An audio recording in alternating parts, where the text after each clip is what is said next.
आज के वीडियो के माध्यम से बात करेंगे मध्य प्रदेश से अगर आपको बीएड करना है, बीएड, एमएड करना है बीएससी, बीएड, बीपीएड, एमपीएड जैसा कोई भी कोर्स करना है तो मैं आपको बता देना चाहता हूँ, मध्य प्रदेश में 20 अगस्त से 5th राउंड स्टार्ट कर दिया गया है। ये अंतिम अवसर है, इसके बाद में कोई भी नया राउंड नहीं आएगा।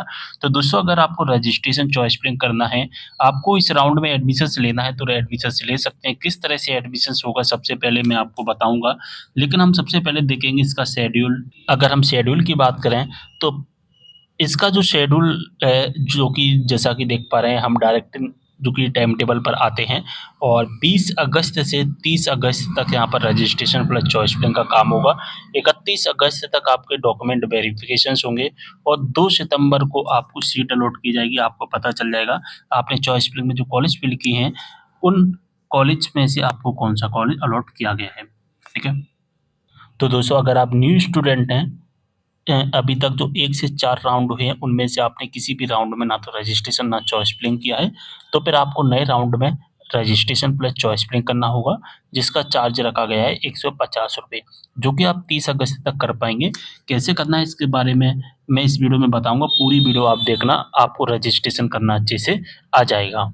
दोस्तों जैसे ही आप रजिस्ट्रेशन प्लस चॉइस फिलिंग करते हैं, तो आपका जो डेटा है वो वेरीफाई होने के लिए जाएगा। अगर आपने रजिस्ट्रेशन फॉर्म बिल्कुल सही तरीके से फिल किया है, तो आपका जो डॉक्यूमेंट वेरीफाई हो ऑटोमेटिकली हो जाएगा। 31 अगस्त यहाँ पर डेट रखी गई है जैसा कि देख पा रहे हैं और जैसे ही आपके डॉक्यूमेंट वेरीफाई हो जाते हैं, आपके रजिस्टर्ड मोबाइल नंबर पर मैसेज आ जाएगा कि आपके दस्तावेज़ों का सफलतापूर्वक सत्यापन कर दिया गया है। इसके बाद 2 सितंबर को आपको इंतज़ार करना है, 2 सितंबर को आपकी लिस्ट आ जाएगी।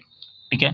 ये बात हो गई दोस्तों नए स्टूडेंट की जो पहली बार रजिस्ट्रेशन करेंगे यानी कि पहली बार एडमिशन्स लेने के लिए पार्टिसिपेट कर रहे हैं। लेकिन ऐसे स्टूडेंट जो ओल्ड स्टूडेंट हैं, जिन्होंने 1 से जो 4 राउंड हुए हैं, उन्होंने पार्टिसिपेट किया था लेकिन किसी कारणवश उनका एडमिशन्स नहीं हो पाया है, तो ऐसे स्टूडेंट को रजिस्ट्रेशन नहीं करना है, ना ही ऐसे स्टूडेंट को डॉक्यूमेंट वेरिफिकेशंस करवाना है।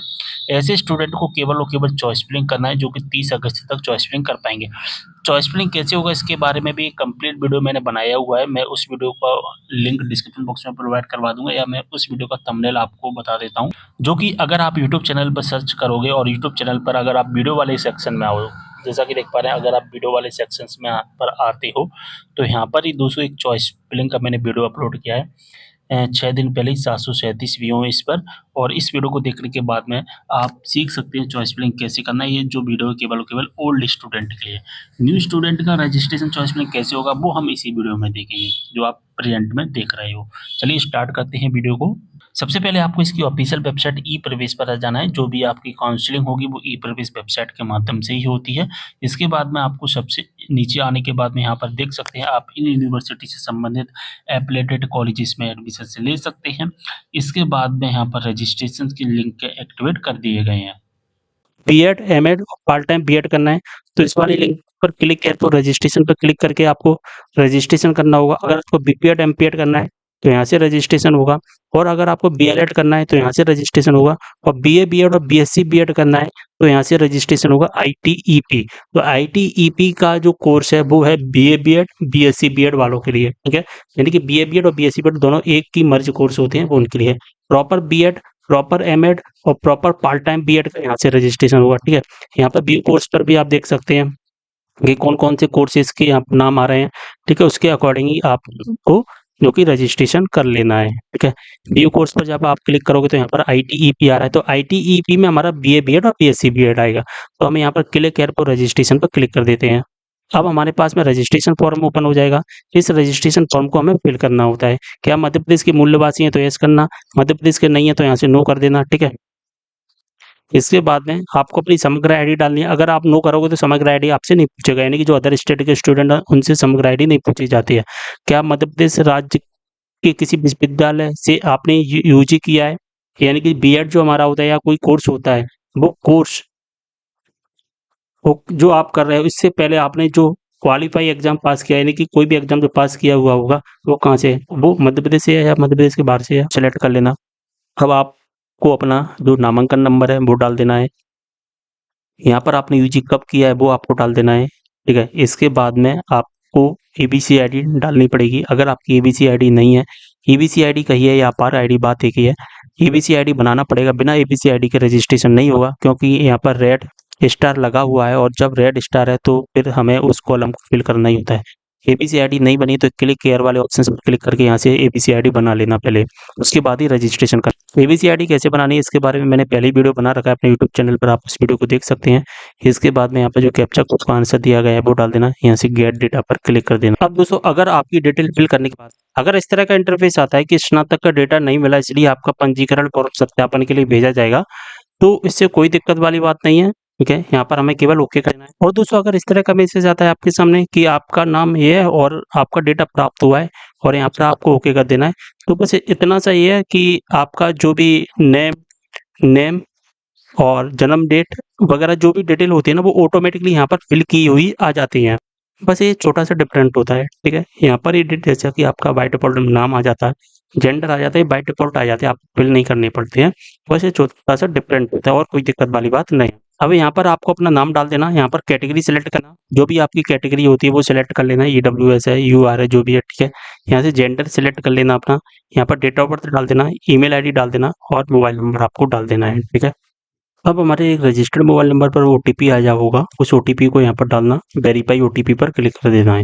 अब हमें रीडायरेक्ट कर दिया जाएगा डिजी लॉकर की आईडी पर, यानी कि डिजी लॉकर वेबसाइट पर। अब यहाँ पर हमें अपनी फिर से अपार आईडी यानी कि एबीसी आईडी डाल देना है, जो अभी हमने डाली थी ना वही ABC ID same to same यहाँ पर भी डाल देना है आपको। अब हमारे डिजी लॉकर आईडी यानी कि एबीसी आईडी से जो मोबाइल नंबर लिंक होगा उस मोबाइल नंबर पर एक ओटीपी गया होगा, उस ओटीपी को यहाँ पर डाल देना है। अब यहाँ से आपको कंटिन्यू कर देना है। कंटिन्यू होने के बाद हमें रीडायरेक्ट किया जाएगा ई प्रवेश वेबसाइट पर, जैसा कि देख पा रहे हैं प्रोसेसिंग और वेट। अब हम ई प्रवेश की ऑफिशियल वेबसाइट पर आ जाएंगे, जैसा कि यहाँ पर आप देख पा रहे हैं। तो अब यहाँ से हमारा जो फॉर्म भरने का जो प्रोसेस है वो स्टार्ट होगा। हमारा रजिस्ट्रेशन कंप्लीट हो चुका है, ठीक है। यहाँ तक रजिस्ट्रेशन का प्रोसेस था। अब हम जो प्रोसेस करेंगे फॉर्म सबमिट करने का, ठीक है, जिसमें हमें सबसे पहले basic detail, qualifications, reservation and weightage, document upload, college choice filling, proceed and lock, cancel registration, इसको हटाओ, ये कैंसिल रजिस्ट्रेशन वालों के लिए, ये मैं आपको बाद में बताऊंगा। तो सबसे पहले हम अपनी डिटेल फिल कर देते हैं। यहाँ पर मदर्स नेम डालेंगे, यहाँ पर फादर्स नेम। तो यहाँ पर जो भी डिटेल डालना वो आपको 10वीं क्लास की मार्कशीट के अकॉर्डिंग डालनी है, ठीक है। इसके बाद जेंडर आपका आई गया, ठीक है। इसके ऊपर रिलीजन सेलेक्ट कर लेना, जो भी आपका रिलीजन होता है वो यहाँ से आपको सेलेक्ट कर लेना है, ठीक है। इसके बाद जो भी आपका ब्लड ग्रुप है वो आपको सेलेक्ट कर लेना है, ठीक है। मैरिटल स्टेटस जो भी आपका अनमैरिड मैरिड वो सिलेक्ट करना होगा। और यहाँ पर दोस्तों आपको व्हाट्सएप नंबर डाल देना है। व्हाट्सएप नंबर यहाँ पर वही डालना जो आपका व्हाट्सएप बना हुआ है।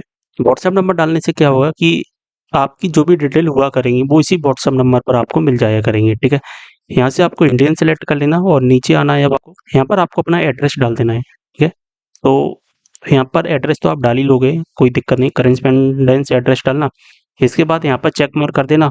इसके बाद ये परमानेंट एड्रेस आपका सेम टू सेम आ जाएगा, इसमें कोई दिक्कत वाली बात नहीं है। इसके बाद सेव एंड नेक्स्ट यहाँ से नीचे करना, जो सेव एंड नेक्स्ट लिखा है सेव एंड नेक्स्ट यहाँ से आपको कर देना है। और फिर हम दूसरा स्टेप आ जाएगा हमारे सामने। रजिस्ट्रेशन करने के बाद में आपको इस तरह से एक यूजर नेम और पासवर्ड मिला होगा। इस यूजर नेम और पासवर्ड को अपने पास में रख लेना, आपके रजिस्टर्ड मोबाइल नंबर पर मैसेज के थ्रू मिला होगा, क्योंकि हमारा जो फॉर्म लॉगिन होगा इसी यूजर नेम और पासवर्ड से होगा, तो इसको संभाल कर रख लेना है। अब हमें जो अगली डिटेल फिल करनी है वो है हमारी क्वालिफिकेशन, ठीक है। तो क्वालिफिकेशन वाली डिटेल हमें फिल करनी है। दोस्तों अगर आपका रिजल्ट अभी तक नहीं आया है, ठीक है, देखिए सबसे पहले ये समझना है यहाँ पर कौन सी डिटेल पूछ रहा है, ग्रेजुएशन। तो आपको केवल ग्रेजुएशन की डिटेल फिल करनी होगी, इस बात का आपको ध्यान रखना है। कौन सी डिटेल फिल करनी है, ग्रेजुएशन, ठीक है, और कोई भी डिटेल फिल नहीं करनी है, ठीक है। जैसे भले ही आपके पास पीजी है लेकिन जो डिटेल फिल करनी है हमें ग्रेजुएशन की फिल करनी है। यहाँ पर ग्रेजुएशन लिखा है ना कि पोस्ट ग्रेजुएशन, ठीक है। आपका लास्ट सेमेस्टर का रिजल्ट नहीं आया है, जैसे कि आप पीजी का पढ़ रहे हो तो इससे पहले तो यूजी किया हुआ होगा ना। तो अगर आपका लास्ट सेमेस्टर का रिजल्ट नहीं आया है या आपका ईयर का लास्ट ईयर का रिजल्ट नहीं आया है तो फिर आपको इस ऑप्शन को सिलेक्ट करना होगा। अगर आपके पास फाइनल रिजल्ट है तो फिर आपको इस ऑप्शन को सिलेक्ट नहीं करना है। जैसे कि आप ईयर वाइज है, आपका यूजी फर्स्ट ईयर का रिजल्ट आ गया, सेकंड ईयर का आ गया, थर्ड ईयर का रिजल्ट नहीं आया तो आपको इस ऑप्शन को सिलेक्ट करना है, ठीक है।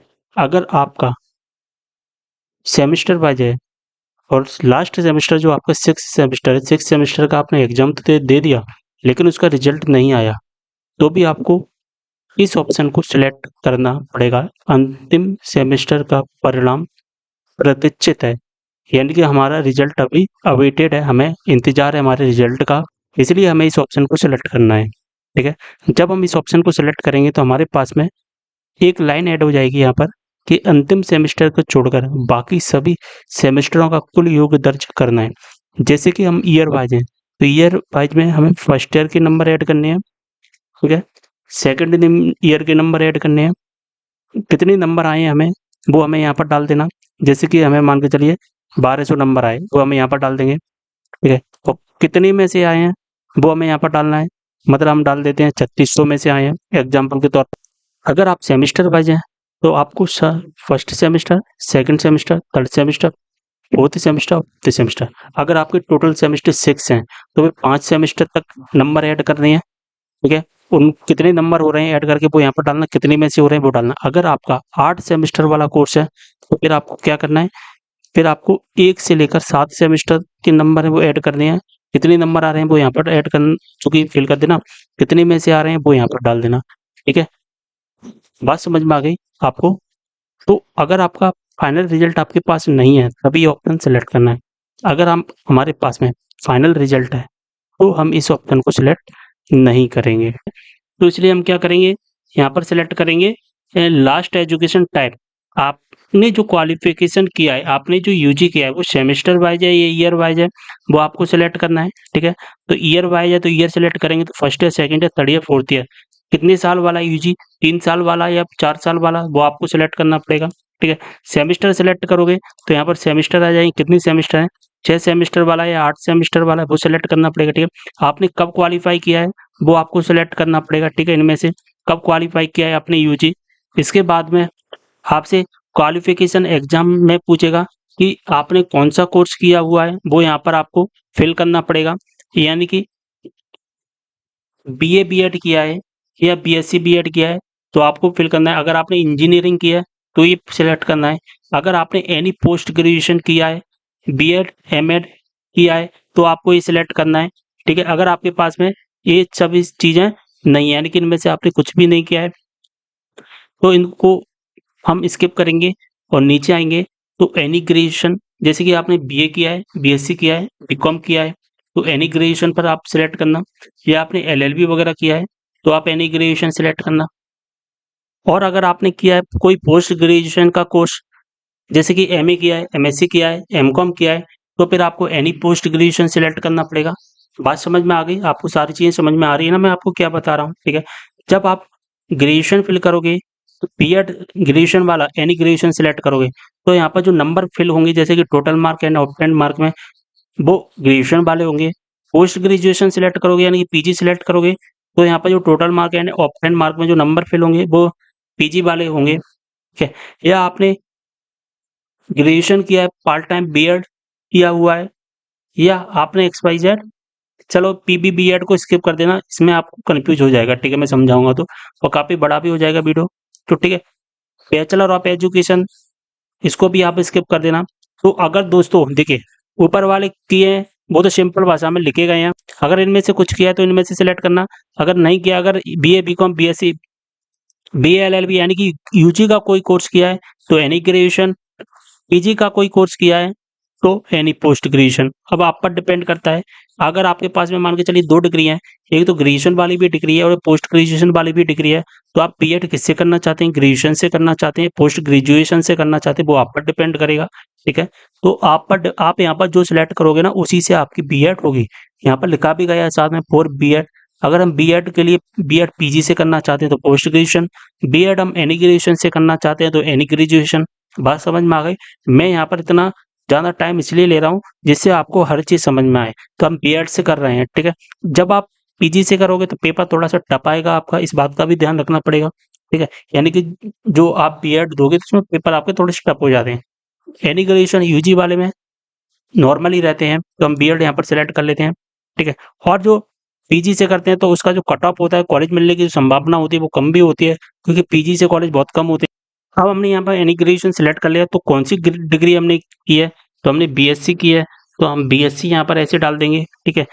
मेजर में बीएससी में कौन सा विषय था, या मेजर नहीं आ रहा है यहाँ पर, एनी सब्जेक्ट लिखकर आ रहा है, तो यहाँ पर जो बीएससी का मेन सब्जेक्ट आपका क्या था वो डालना पड़ेगा, ठीक है। जैसे कि बीएससी आपने मैथ से किया है, बीएससी बायो से किया है, या आपने बीए किया है, बीए इंग्लिश से किया है, बीए हिंदी से किया है, ठीक है। आपका जो मेन सब्जेक्ट है वो आपको यहाँ पर डालना पड़ेगा, ठीक है। एनरोलमेंट नंबर बाय डिफॉल्ट आ जाएगा, यूनिवर्सिटी बाय डिफॉल्ट आ जाएगी, परसेंट आ जाएगा।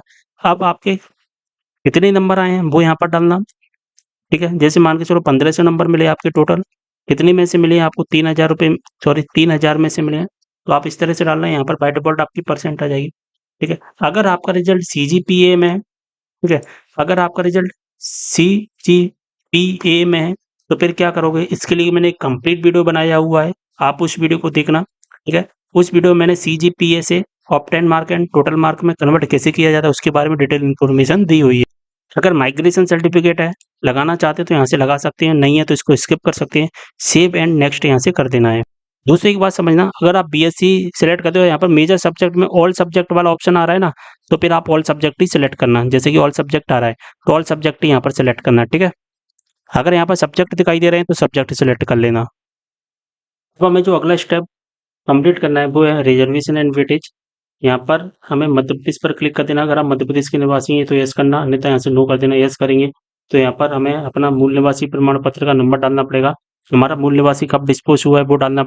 जैसे ही यहाँ पर आप डेटा फिल करोगे तो ऑटोमेटिकली यहाँ पर आपका डेटा फेस कर लेगा और यहाँ पर आपका मूल निवासी प्रमाण पत्र ऑटोमेटिकली आ जाएगा, और आपको जो कि सॉफ्ट कॉपी में अपलोड नहीं करना पड़ेगा, ठीक है। इसके बाद में यहाँ पर माइनॉरिटी में आते हैं तो यस करना, अन्यथा नो कर देना। तो हम अगर यस करते हैं तो यहाँ पर माइनॉरिटी के सभी धर्म आ जाएंगे, सॉरी यस करते हैं तो माइनॉरिटी के सभी धर्म आ जाएंगे। अगर आप इन धर्म के अंतर्गत आते हैं तभी आपको यस करना है, अन्यथा यहाँ से नो करेंगे, ठीक है। कि आपके पास वोटर आईडी कार्ड है, यस अगर है तो यस कर देना। अगर आप यस करोगे तो वोटर आईडी का कार्ड नंबर मांगा जाएगा, और नो करोगे तो आप कोई दिक्कत नहीं है। बीपीएल कार्ड है तो यस करना, जब बीपीएल कार्ड यस करोगे तो नंबर मांगा जाएगा, अन्यथा नो कर देना। और अगर आपके पास है तो लगा ही देना, ठीक है। और हमारे पास में नहीं तो हम नो करेंगे। नीचे आते हैं, इसके बाद में क्या आपके माता पिता केंद्र सरकार के सरकारी कर्मचारी, बैंक या भारत सरकार द्वारा संचालित किसी संगठन के कर्मचारी या मध्य प्रदेश में है तो यस करना। जब आप यस करते हो तो आप डॉक्यूमेंट वेरिफिकेशन के टाइम पर आपसे डॉक्यूमेंट मांग सकता है, हमारे पास में नहीं तो हम नो करेंगे। कैटेगरी हमारी बाय डिफॉल्ट आई जाएगी। एमपी टास्क की अगर आपके पास आईडी है, ओबीसी एससी एसटी स्टूडेंट के बंदे हैं तो डाल देना, अन्यथा इसको स्किप कर देना। इसके बाद में यहाँ पर परिवार की वार्षिक आय जो भी होती है वो डाल देनी है आपकी, ठीक है। इनकम सर्टिफिकेट में से देख करके कि आप जम्मू कश्मीर से विस्थापित हैं, यस या नो कर देना, ठीक है। डिसेबिलिटी है, अगर यस करोगे तो आपको बताना पड़ेगा कितनी डिसेबिलिटी है, तो हमारे पास में नहीं तो नो कर देंगे, ठीक है। संपर्क में यहाँ अगर आप इनमें से कुछ हैं तो यस करना, अन्यथा नन कर देना। और एनसीसी या एनएसएस सर्टिफिकेट है तो यस करना, जब यस करोगे तो आपसे कुछ डिटेल मांग सकता है, ठीक है। तो हम यहाँ से नो कर रहे हैं, ठीक है, क्योंकि हमारे पास में नहीं है। यहाँ से हम सेव एंड नेक्स्ट कर देंगे। वो आपको ये डॉक्यूमेंट है कुछ अपलोड करने पड़ेंगे, जैसे कि फ़ोटो अपलोड करना है 10 केबी से 5000 केबी तक, साइन अपलोड करना है 10 केबी से 5000 केबी तक। यहाँ पर 10th क्लास की मार्कशीट, यहाँ जो वेरिफिकेशन है नेम वेरिफिकेशन, यहाँ पर भी 10th क्लास की मार्कशीट, यहाँ पर यूजी की मार्कशीट अपलोड करनी है, ठीक, यानी कि लास्ट क्वालिफिकेशन एग्जाम की यहाँ पर मार्कशीट अपलोड करनी है। यहाँ पर भी आपको वही मार्कशीट अपलोड कर देनी है। ये दोनों दोस्तों सेम है दोस्तों, इन दोनों में एक ही मार्कशीट अपलोड होगी, बस यहाँ पर फ्रंट साइड की अपलोड होगी, यहाँ पर बैक साइड की अपलोड होगी, ठीक है। अगर आपके पास बैक साइड की मार्कशीट नहीं है तो यहाँ पर भी फ्रंट साइड वाली अपलोड कर सकते हैं। बैक साइड का मतलब है कि हमारी जो मार्कशीट होती है, जो फ्रंट में जो नंबर दिखाई दे रहे हैं वो यहाँ पर, अब पीछे जो भी है, ठीक है। अगर आपका ब्लैंक है तो फिर फ्रंट वाला ही अपलोड करना। अगर पीछे कुछ लिखा हुआ है, कुछ भी इंस्ट्रक्शंस वगैरह हैं, तो यहाँ पर बैक वाली में भी जो इंस्ट्रक्शंस वगैरह अपलोड कर देना, ठीक है, जो भी एक्स वाई जेड। अगर आपकी मार्कशीट पीछे से ब्लैंक है, कुछ भी नहीं है, तो फिर प्रिंट वाला अपलोड कर देना, ठीक है। ये वैसे ही ऑब्जेक्ट, ये जो लिंक आ गया है मेरे हिसाब से ये हटना चाहिए, क्योंकि ये कोई मतलब का नहीं है। यहाँ पर पोस्ट ग्रेजुएशन की मार्कशीट अगर आपके पास में है, पीजी अगर आपने किया हुआ है तो अपलोड कर देना, अन्यथा इसको स्किप कर देना।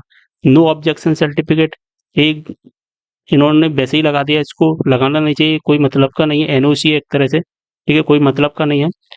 जैसे कि ये उन स्टूडेंट के लिए रहता है, जैसे कि आपकी किसी मार्कशीट में ऑब्जेक्शन है, कोई मार्कशीट में आपकी गलती है और वो सही होने के लिए डली हुई है, तो आपको जो सही होने के लिए डली हुई है किसी यूनिवर्सिटी वगैरह, तो वहाँ से एक एनओसी सर्टिफिकेट मिलता है कि हमारे पास में मार्कशीट आई हुई है।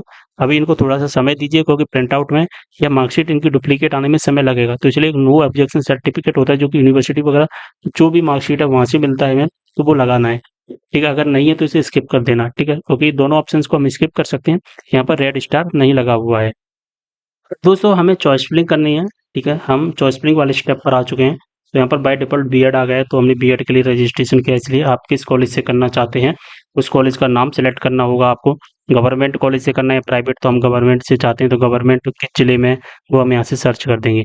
अगर आपके ज़िले में गवर्नमेंट कॉलेज होगा तो लिस्ट आ जाएगी, अगर नहीं होगा तो फिर नहीं आएगी। तो हम यहाँ पर फिर गवर्नमेंट कॉलेज हमारे ज़िले में नहीं, तो हम प्राइवेट यहाँ से सिलेक्ट करते हैं, ठीक है। तो हम यहाँ प्राइवेट जैसे ही सिलेक्ट करते हैं तो प्राइवेट की लिस्ट आ चुकी है, कौन-कौन से कॉलेज में प्राइवेट में बीएड होता है, ठीक है। तो इन सभी कॉलेज में बीएड होगा। अभी इन सभी कॉलेज की लिस्ट आई, कॉलेज को सिलेक्ट करना है। आप यहाँ पर 10 कॉलेज सिलेक्ट कर सकते हैं, 10 से ज़्यादा सिलेक्ट नहीं कर पाएँगे। मान के चलिए हम इन दोनों को सिलेक्ट करना चाहते हैं। ऐसे यहाँ से आप ऊपर-नीचे कर सकते हैं एरो वाले निशान से।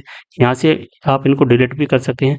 यहाँ से आपको सेव एंड नेक्स्ट कर देना है, ठीक है। यहाँ पर 10 कॉलेज से ज़्यादा सिलेक्ट नहीं कर पाएँगे, इस बात का भी आपको ध्यान रखना है। अब हम जो अगले स्टेप पर पहुँच जाएँगे वो है प्रोसीड एंड लॉक का स्टेप। यहाँ पर हमें अपने फॉर्म को लॉक करना होगा, लेकिन एक बात ध्यान से सुनना, यहाँ पर जो भी डिटेल आ रही है इस फॉर्म में, इस डिटेल को आप एक बार चेक कर लेना, क्योंकि अगर आप इस फॉर्म को लॉक कर दोगे तो फिर आप डिटेल ऐड नहीं कर पाएँगे। डिटेल ऐड तो हो जाएँगी, फिर आपको गवर्नमेंट कॉलेज के चक्कर लगाने पड़ेंगे, वहाँ से डिटेल ऐड हो पाएँगी, ठीक है, सॉरी एडिट हो पाएँगी। तो अगर एडिट करना है तो एडिट कर लेना, अभी आपके पास समय, आराम से फॉर्म सबमिट करना। कोई भी जल्दबाजी में फॉर्म अप्लाई नहीं करना है, वरना अन्यथा फिर गलती हो जाएँगी तो बाद में परेशानी को सामना करना पड़ेगा।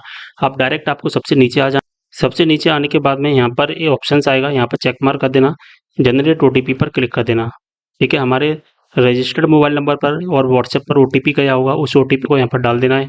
वेरीफाई एंड लॉक पर क्लिक कर देना, ठीक है, ठीक है। जैसे ही आपका ये कंप्लीट होता है तो आपको कुछ इस तरह का इंटरफेस दिखाई देगा लॉक होने के बाद में, ठीक है। यहाँ पर दोस्तों सक्सेस आ जाएगा, हमारा पेमेंट सक्सेस हो चुका है।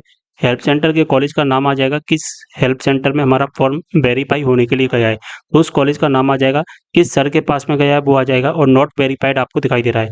यहाँ पर नॉट वेरीफाइड अगर दिखाई दे रहा है, इसका मतलब है अभी हमारा फॉर्म अप्रूव नहीं हुआ है, हमें वेट करना होगा थोड़ा-सा, ठीक है, और तभी हमारा फॉर्म है जो कि अप्रूव होगा। यहाँ पर अगर नॉट वेरीफाइड लिख रहा है, तो इसका मतलब है कि हमें कोई भी कॉलेज नहीं मिलेगा, हमें इंतज़ार करना होगा वेरीफाइड का।